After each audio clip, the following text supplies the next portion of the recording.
Salam Kamir, kekaguman ilahi mengarah pada iman dan rahmat.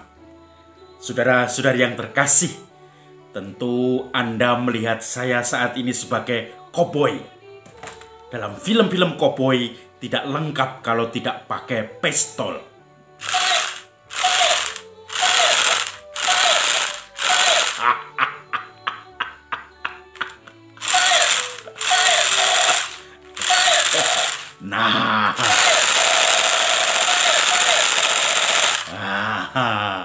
Koboi dengan segala gayanya. Anda tentu membayangkan bahwa koboi itu selalu dekat dengan kekerasan, dengan tembak-menembak, dengan berkelahi, dan seterusnya. Tetapi ada koboi yang tugasnya menjadi penggembala. Dia jalan ke sana kemari dengan membawa kawanan ternaknya, entah itu sapi yang jumlahnya ratusan ekor, entah itu kuda yang juga jumlahnya mungkin ratusan ekor, beberapa mungkin domba, tetapi kebanyakan adalah sapi biasanya kalau koboi.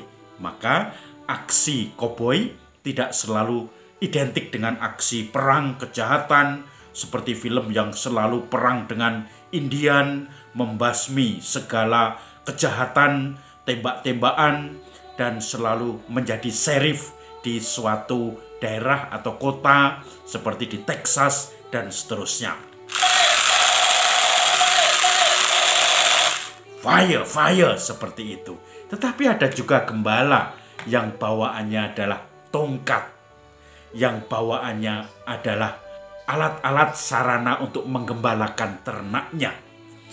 Maka saudara-saudari yang terkasih, jangan selalu berpikiran bahwa koboi itu adalah jago perang.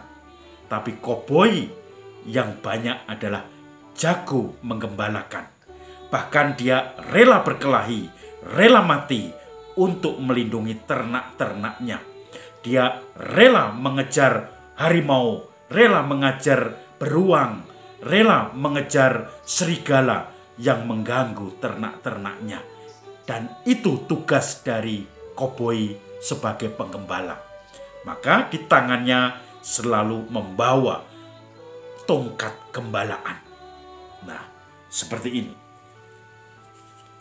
Ini gembalaan, tongkat gembalaan yang saya dapatkan dari Papua.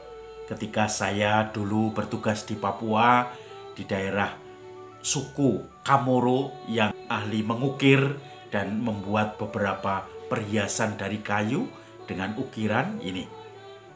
Keindahannya. Ini tongkat penggembalaan. Ukirannya mantap. Maka saudara-saudari yang terkasih, bacaan Injil hari ini yang kebetulan juga di paroki saya Pemalang, Santo Lukas Pemalang, merupakan ulang tahun yang ke-50 Pesta Emas Paroki, sekaligus bersama-sama misanya dipimpin oleh Bapak Uskup Monsinyur Christophorus Triharsono, dengan sekaligus memberikan sakramen Krisma untuk 59 umat kami. Bapak Uskup yang memisah, dan bacaannya hari ini adalah tentang gembala yang baik. Cocok sekali. Akulah gembala baik.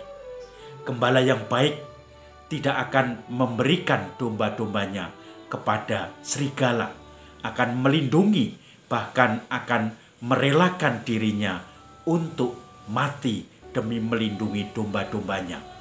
Tetapi gembala upahan, dia biasanya hanya lari ketika diserang oleh orang-orang jahat, oleh kawanan-kawanan perampok, oleh serigala, karena dia hanya upahan, dia bukan gembala yang baik.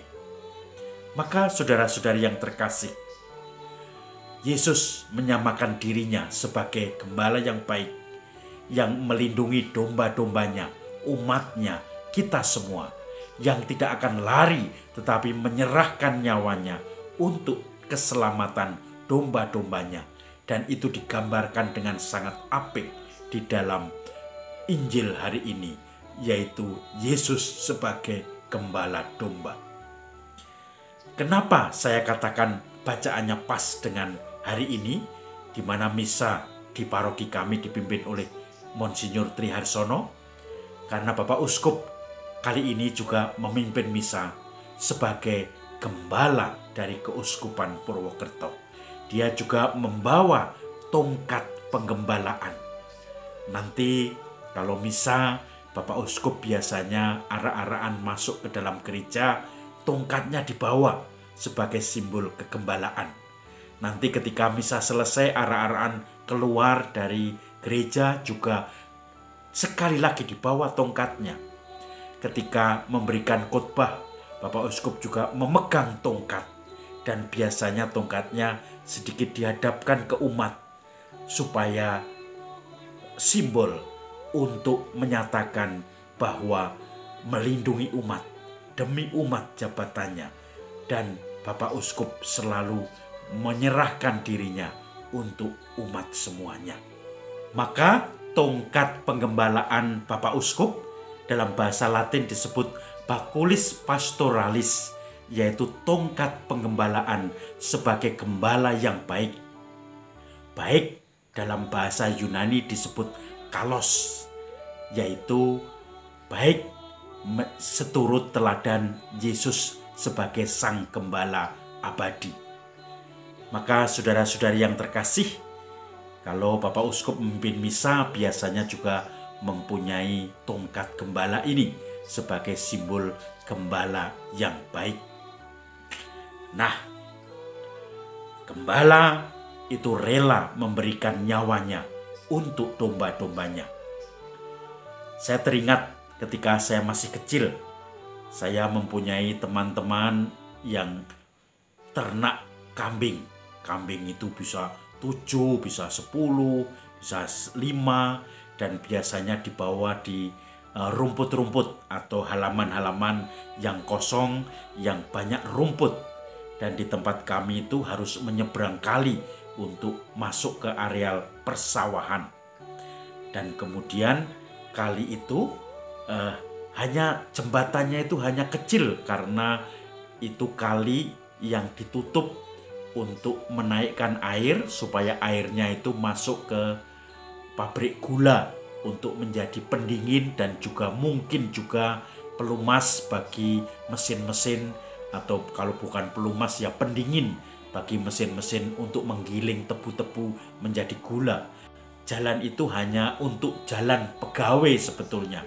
Tetapi karena tidak ada jembatan lain, maka banyak orang lalu lalang lewat situ. Termasuk kambing-kambing, ada yang 7-10 ekor, itu jalan lewat situ. Padahal di bawahnya itu sekitar 10 meter kali, yang kalau jatuh lumayan juga. Tetapi air memang. Kemudian teman saya ini, saya lihat waktu itu dia baru mau kembali dari menggembalakan kambing-kambing itu, kembali ke rumah. Dan dimulai diajak pulang, dijaga. Tetapi kan 10, bayangkan 10 ekor kambing melewati satu jembatan yang kecil. Biasanya memang tidak ada apa-apa. Tetapi waktu itu kelihatannya musim birahi, sehingga pejantannya ada 2 yang saling berebut untuk mengawini betinanya. Maka kemudian karena mungkin dorong-dorongan, akhirnya ada 1 kambingnya jatuh ke air yang kurang lebih 10 meter. Teman saya tidak berpikir panjang, dia langsung meloncat menyebur ke kali yang dalamnya tingginya sekitar 10 meter, dalamnya tentu saja dalam sekali karena itu pas di air terjun begitu, karena ditumpui kayu-kayu untuk supaya airnya naik seperti bendungan. Kemudian begitu jatuh, langsung dia menyambar kambingnya yang sudah mau tenggelam, berenang, tenggelam, berenang. Akhirnya dia bawa, dia tarik ke samping. Yang saya amati adalah yang 9 itu, 9 ekor kambing ditinggal. Dan dia kemudian terjun, bahkan rela, tidak peduli dengan keamanan dirinya, menyelamatkan kambing yang 1 yang jatuh itu.